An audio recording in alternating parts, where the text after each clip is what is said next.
नमस्कार दोस्तों, स्वागत है आपका आपके अपने YouTube channel science tech genius में। जैसा कि आप स्क्रीन पर देख रहे हैं, India and Japan getting ready for Chandrayaan 5। Bharat और जापान मिलकर के चंद्रयान 5 चंद्रमा के पर भेजने की तैयारी कर रहे हैं। मित्रों, आप सोच रहे होंगे कि चंद्रयान 3 तो भारत का सफल हो गया था और अब ये चंद्रयान 5 की बात हो रही है, तो चंद्रयान 4 कहां गया? क्योंकि चंद्रयान 4 पहले जाएगा और चंद्रयान 5 बाद में जाएगा। आप बिल्कुल सही सोच रहे हैं। चंद्रयान 4 लगभग तैयार है और उसको आने वाले समय में इसी वर्ष जो है चंद्रयान 4 या अगले वर्ष की शुरुआत में चंद्रयान 4 को लॉन्च कर दिया जाएगा। लेकिन चंद्रयान 3 की सफलता से विश्व की जितनी भी स्पेस एजेंसीज हैं वो भारत के साथ काम करने को इच्छुक हैं और वो चाहती हैं कि चंद्रमा पर जो भी अब एक्सप्लोरेशन होगा, जो भी खोजबीन, जो भी जांच होगी, उसमें भारत की मदद अवश्य ली जाए। उसी क्रम में भारत और जापान दोनों ने मिलकर के चंद्रयान 5 भेजने का फैसला किया है। भारत में इस मिशन को हम चंद्रयान नाम से जानेंगे, जबकि जापान में इसे हम लूपेक्स कहेंगे।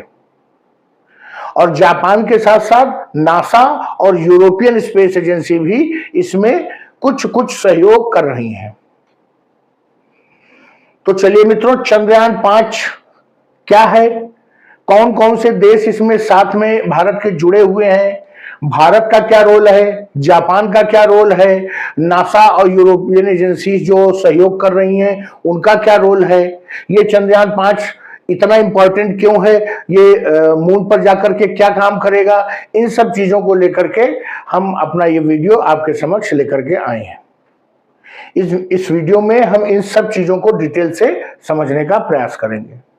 लेकिन इससे पहले कि अगर आपने हमारे चैनल को सब्सक्राइब नहीं किया है तो हमारे चैनल को सब्सक्राइब कर लीजिए, और जिससे कि जैसे ही मैं साइंस टेक से जुड़ा हुआ कोई भी वीडियो इस चैनल पे अपलोड करूं वो आपके होम पेज पे दिखने लगे। जो छात्र किसी प्रतियोगी परीक्षा की तैयारी कर रहे हैं उनके लिए इस चैनल, ये जो चैनल है ये बहुत महत्वपूर्ण होने वाला है, क्योंकि साइंस टेक में जितने भी नए नए समसामयिक मुद्दे हैं उसके वीडियो एक एक करके इस चैनल पर डाले जाएंगे। तो मित्रों, आप इस चैनल को सब्सक्राइब कर लीजिए। और एक रिक्वेस्ट और है आपसे कि अगर आप थंबनेल देख करके, टाइटल देख करके हमारे वीडियो को आपने देखना शुरू किया है तो आपसे हमारी रिक्वेस्ट है कि हमारे वीडियो में कुछ देर बने रहिए, तभी आप चीजों को आसानी से समझ सकेंगे। तो चलिए मित्रों, देखते हैं चंद्रयान 5 के बारे में। लगभग चंद्रयान 3 की जो सफलता की कहानी है उसको लिखे हुए लगभग 1 साल से ज्यादा हो गया है। कहने का तात्पर्य है कि चंद्रयान 3 को सफलतापूर्वक चंद्रमा पर लैंड कराने पे 1 साल से अधिक समय बीत चुका है। अब भारत और जापान दोनों एक साथ कोलैबोरेशन करके चंद्रयान 5 भेजने की तैयारी कर रहे हैं।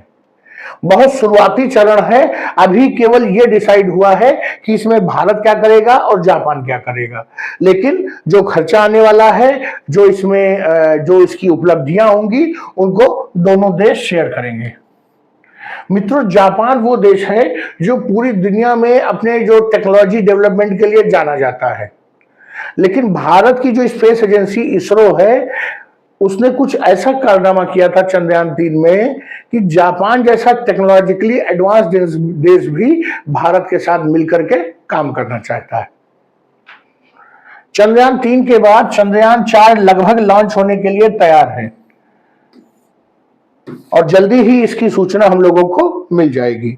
और भारत ने चंद्रयान 5 के लिए भी अपनी अप्रूवल दे दी है।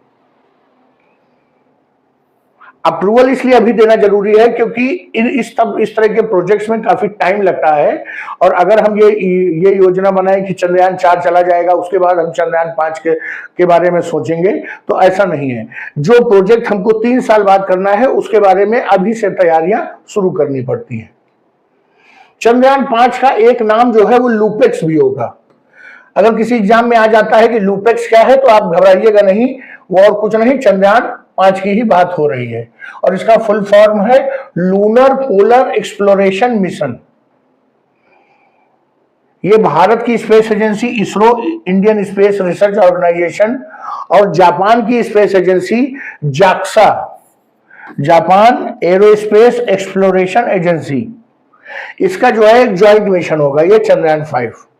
और इसमें जापान का जो H3 रॉकेट है उसका प्रयोग किया जाएगा इस मिशन को कंप्लीट करने में। कहने का तात्पर्य है कि जो भी पेलोड जाएगा वो इस H3 रॉकेट के साथ जाएगा, भारत के किसी भी रॉकेट का इसमें प्रयोग नहीं होगा। इस मिशन का जो मुख्य उद्देश्य है वो ये रहेगा कि जो चंद्रमा का दक्षिण जो पोलर रीजन है, जो दक्षिणी ध्रुवीय क्षेत्र है चंद्रमा का, जो हमें कभी भी दिखाई नहीं देता और कभी भी सूर्य के सामने वो नहीं आता है, वहां पर जल या जल और बर्फ दोनों की संभावनाओं पे अध्ययन करेगा। इसके अलावा चंद्रयान 5 का उद्देश्य यह भी होगा कि वो चंद्रमा की सतह पर या चंद्रमा की सतह के नीचे अगर किसी भी प्रकार का जल है, चाहे वो जल रूप में हो चाहे किसी प्रकार की ह्यूमिडिटी के रूप में हो, तो उसका अध्ययन भी ये चंद्रयान 5 करेगा। इसके अलावा आने वाले समय में क्या चंद्रमा पर मनुष्य के लिए जीवन संभव है, क्या चंद्रमा पर मनुष्य जी सकता है, तो इसके बारे में भी पूरी तरह से एक्सप्लोर किया जाएगा। क्योंकि जो ये पानी खोजा जा रहा है इसका मकसद ही यही है कि अगर पानी मिल गया तो इसका मतलब हाइड्रोजन और ऑक्सीजन भी तैयार हो सकती है, और अगर हाइड्रोजन ऑक्सीजन पानी 3 चीजें मिल गई तो, और सूर्य की रोशनी है ही, तो इस आधार पे किसी न किसी प्रकार जीवन को वहां पर स्थापित किया जा सकता है। चंद्रयान 5 अपने साथ 6.5 टन का पेलोड लेकर के जाएगा। ये काफी भारी पेलोड है और इसके लिए बड़े रॉकेट की जरूरत है, तो जापान ने ऑफर किया है, उसका जो रॉकेट है वो इसको लेकर के जाएगा। इसमें 250 किलो का लगभग 2.5 कुंटल का जो है रोवर भी जाएगा। इसके पहले चंद्रयान 3 में जो प्रज्ञान नाम का रोवर गया था, ये रोवर उससे लगभग 10 गुना भारी है। ये अपने साथ वाटर एनालाइजर, आपको मैंने बताया कि पानी खोजने जा रहे हैं, इसके अलावा स्पेक्ट्रोमीटर, ग्राउंड पेनिट्रेटिंग रडार, अर्थात जमीन के नीचे अगर पानी है तो उसकी भी हम जानकारी एक्सपेरिमेंट कर सकेंगे। इसके अलावा 1.5 मीटर ड्रिल करने के लिए जो जरूरी मशीनें चाहिए वो भी ले जाएंगे, और वहां पर एक रोबोटिक एक्सपेरिमेंट भी होगा। ये सब चीजें उसमें जा रही हैं, इसीलिए इतना भारी हो गया है। ये मिशन जो इसका रोवर है वो अपने साथ वापस धरती पर चंद्रमा की जो रेगोलिथ है, रेगोलिथ मतलब जो वहां पर धूल और पत्थर के कण मौजूद हैं, 1.5 मीटर ड्रिल करने के बाद वहां से जो धूल और पत्थर के कण जो है मौजूद हैं, उनको, उनका जो सैंपल है वो अपने साथ धरती पर लेकर के आएंगे, और वहां पर भी ये एक्सपेरिमेंट करेंगे कि वहां पर अगर पानी है तो कितनी मात्रा में है, कितना परसेंटेज है और उसकी क्वालिटी कैसी है। इसरो को जो जिम्मेदारी दी गई है वो लैंडर की जिम्मेदारी दी गई है, और जो चंद्रमा के ऊपर अलग अलग एक्सपेरिमेंट्स होंगे उन सब की जिम्मेदारी इसरो की है। और फॉरेन एजेंसीज जैसे नासा और यूरोपियन एजेंसीज जो है, यूरोपियन स्पेस एजेंसी, उन्होंने अलग अलग तरह के पेलोड इसमें रखे हुए हैं, जैसे न्यूट्रॉन एंड मास स्पेक्ट्रोमीटर। तो ये सब जो है वहां पर एक्सपेरिमेंट करने में मददगार होंगे। तो सभी लोग अपना इसमें कुछ ना कुछ योगदान दे रहे हैं, और वो पूरी तरह से आश्वस्त हैं कि अगर इसरो जुड़ा हुआ है तो ये चंद्रयान 5 हर हाल में सफल होगा। ये जो हमारा जो मिशन होगा उसका जो मुख्य टारगेट होगा कि वो जो चंद्रमा का परमानेंटली शैडोड रीजन है। आप जानते हैं कि जो पृथ्वी का जो परिक्रमण और परिभ्रमण है जो पृथ्वी अपनी एक्सिस पे जाती है और सूर्य का चक्कर लगाती है, उसी प्रकार जो चंद्रमा है वो भी पृथ्वी के चारों ओर चक्कर लगाता है। और पृथ्वी का जो घूमना और चंद्रमा का घूमना कुछ इस प्रकार से सिंक्रोनस है कि चंद्रमा का केवल एक हिस्सा वो हमको हमेशा धरती से दिखाई देता है, जो दक्षिण ध्रुवीय हिस्सा है वो हमको दिखाई नहीं देता। तो जो परमानेंटली शेडोड रीजन है, जिसको लूनार साउथ पोल कहते हैं, चंद्रमा का दक्षिणी ध्रुव, जहां पर ये माना जा रहा है कि चूंकि वहां सूर्य की रोशनी नहीं पहुंचती है, इसलिए वहां पर हो सकता है कि जल या बर्फ मौजूद हो, उसके डिपॉजिट्स हो।